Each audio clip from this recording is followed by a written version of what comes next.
आपण पाहत आहात राष्ट्र संवाद टीव्ही मराठी। आमचं कुटुंब म्हणजे माझे वडील वल्लभशेठ बेनके साहेब हे पवार साहेबांच्या नेतृत्वामुळेच ते वरती आलेले आहेत आणि त्यानंतर माझी जी राजकीय दळणघडण झाली ती आदरणीय अजितदादांमुळे झालेली आहे।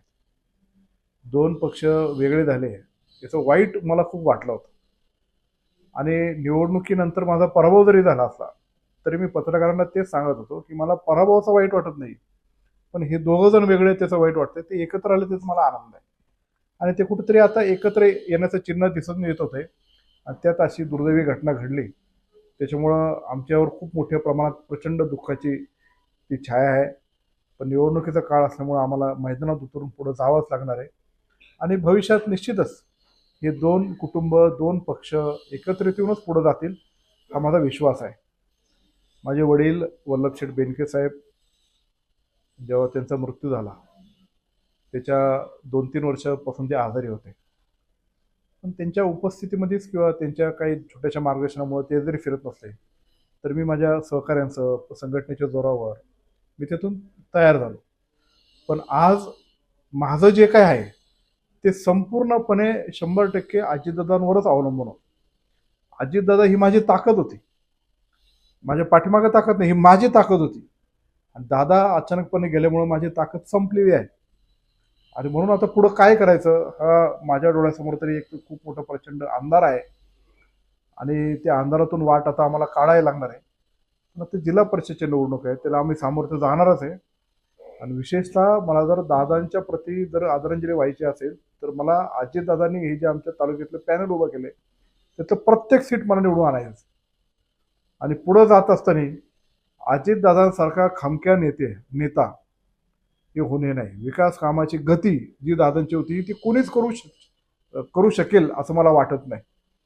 पण तरी सुद्धा अजितदादांची मला कायम शिकवण असेल, काही जरी प्रसंग आला थांबायचं नाही, पुढं चालत जायचं। ठीक आहे, एकवेळेस गती कमी होईल पण थांबायचं नाही। पक्षाने एकदम मोड बांधली, सगळे राष्ट्रवादी एकत्र येणार आहेत आणि एकत्रितून आम्ही पुढे वाटचाल करत राहणार आहे।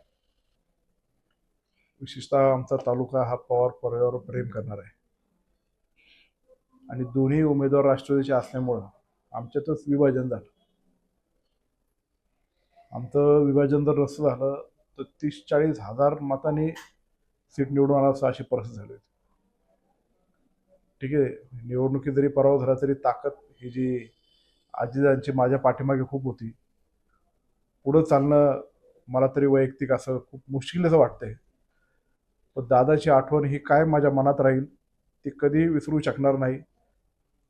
मला जे अजितदादांनी बळ दिलं, त्यांनी माझ्याविषयी जे भावना व्यक्त केली ते सगळ्या आमच्या कार्यकर्त्यांनी तिचे संग्रह काढलं आणि ते ऐकून ऐकून मला अजून त्रास होतोय आणि पुन्हा दादा आपल्या जीवनात नाही हे मी विचारच करू शकत नाही। मला कधीतरी वाटतं की दादा येणार परत, मला रात्री झोप पण लागत नाही। काल पण रात्री जेव्हा मी झोपलो तर मी पहाटे 4-5 वाजले मला जेव्हा थोडंसं शांत झोपायला, त्याच्यानंतर परत सकाळी जाग आली मला।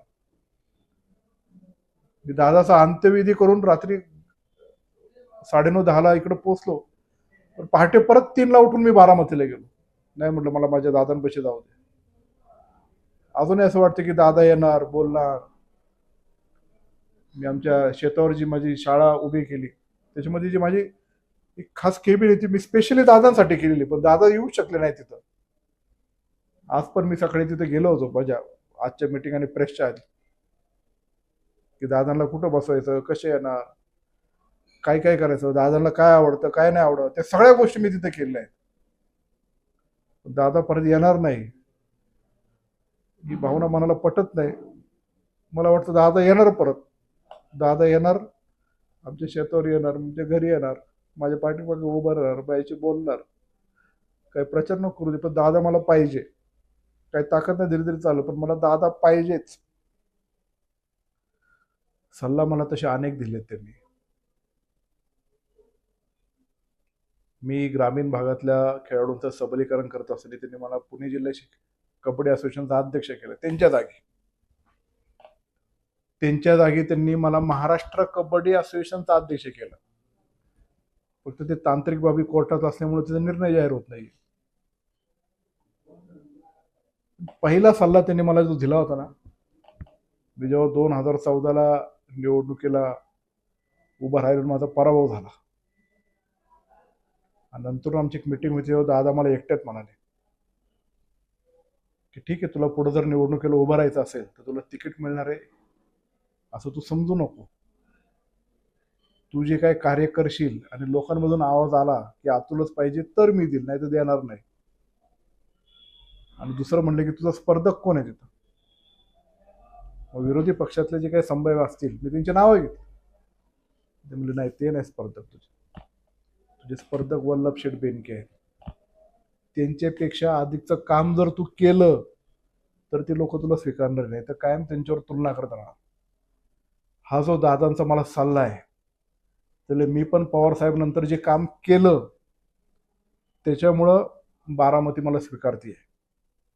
हा दादांचा सल्ला मी माझ्या स्मरणात ठेवला आणि वल्लभ शेठ बेनके साहेबांची आशीर्वाद, त्यांची टीम ही तर माझ्यावर होतीच, पण तरुण संघटन आणि सर्वसामान्यामध्ये अतुल बेनकेंचं प्रेझेन्स हे निर्माण करण्यासाठी मला कष्ट घ्यावे लागले आणि त्याच्यातून मी यश प्राप्त केलं.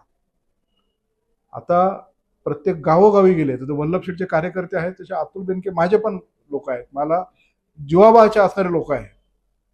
आणि ही जी टीम मी तयार केली ही फक्त आयती मी वल्लभ शेठचा मुलगा आहे, राष्ट्रवादीची ताकद आहे, पवार साहेब आहे, दादा आहे म्हणून नाही आली, तर त्यांनी मला ते कार्यकुशल केलं.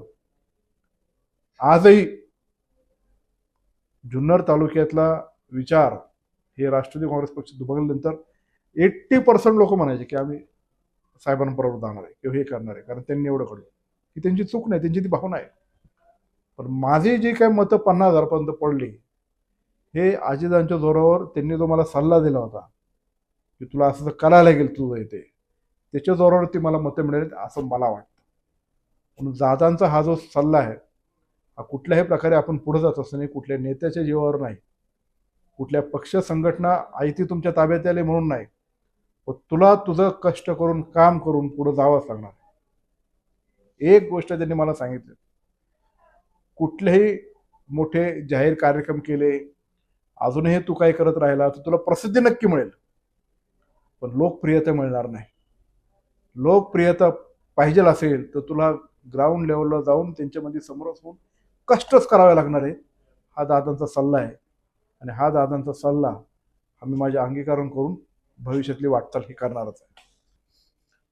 हल्ली 1 वर्षभरापासून अजितदादांचे भाषणाची स्टाईल जरा बदलली होती. विकास कामाबरोबर लोकांशी कनेक्ट राहताना तिथे समोरचे लोक आहेत ते फक्त वक्त्यांचे श्रोते नाही राहिले पाहिजे, ते आपल्या मध्ये समरस होऊन चर्चा केली पाहिजे, अशा प्रकारचे ते प्रयत्न करायचे. आणि ते लोकांनाही वाटायचं की ते आमच्याशी बोलतात आहे, पण पुढचं जर एखादा बोलला का त्याला दुर्लक्ष नाही करायचे, त्यांच्यावरती चर्चा करायची. मग ती टीकात्मक असू नाहीतर गमतीची असू नाहीतर कशी असू, तुम्ही पाहिले असेल. पण सध्या महाराष्ट्राचं, देशाचं, गाव पातळीवरचं आणि सगळीकडचं हे राजकीय वातावरण, सगळ्या गोष्टी पाहता त्यांनी खेडमध्ये जे भाषण केलं होतं की राजकारण सध्या लय वांगाळ झालंय, त्यांनी सगळ्या लोकांना सल्ला दिला की आपले काम धंदे करा, पोरांना मोठं करा, त्यांना जीव लावा, कुटुंबात वेळ घालवा. हे राजकारणाच्या नादी लागून काही उपयोग होणार नाही, कारण ते कशा पद्धतीने राजकारण चालले नाही. हे तो दादा होता म्हणून तो स्ट्रॉंगली पुढे जातो, नाहीतर महाराष्ट्रातल्या ग्रामीण भागातल्या बहुजन समाजाच्या एखाद्या व्यक्तीला जर राजकारणात पुढे यायचं असेल तर ते राजकारण वांगळं झालेलं आहे. फक्त वांगळं झालंय म्हणून दुर्लक्ष करायला पाहिजे असं पण मी मानत नाही, कारण मी त्याच्यातला आहे. जर वांगाळ होऊन मी जर सोडलं तर अपप्रवृत्ती आणि ह्या ज्या वेगळ्या प्रकारच्या शक्ती आहे ते राज्य करतात आणि आपल्या तालुक्याला दिशाहीन करून टाकतात, वेगळ्या पद्धतीने नेतात. म्हणून ते आपलं सुधारायचंय, चांगली लोक एकत्र करायची आणि आपल्या तालुक्याला एक चांगली दिशा द्यायची, हे मी ठरवलेलं आहे. आणि म्हणून पुढे जात असताना इतर लय कशाच्याही नादी लागण्यापेक्षा हातात आणि मनगटात जर धमक असेल, आपलं नाणं जर कर्तृत्वाने खणखणीत असेल तर त्याला कोणी रोखू शकत नाही. ही आजीदांची आम्हाला शिकवण आहे. त्यांच्या राजकीय जर सगळ्या गोष्टी पाहितल्या तर त्याच्यातून दिसून येतं. निर्णय घ्यायचा आणि तो खरा करून दाखवायचा. ही धमक जी आजीदांमध्ये आहे ती धमक इथून पुढच्या कालावधीमध्ये दादांची प्रेरणा घेऊन मी करत राहणार.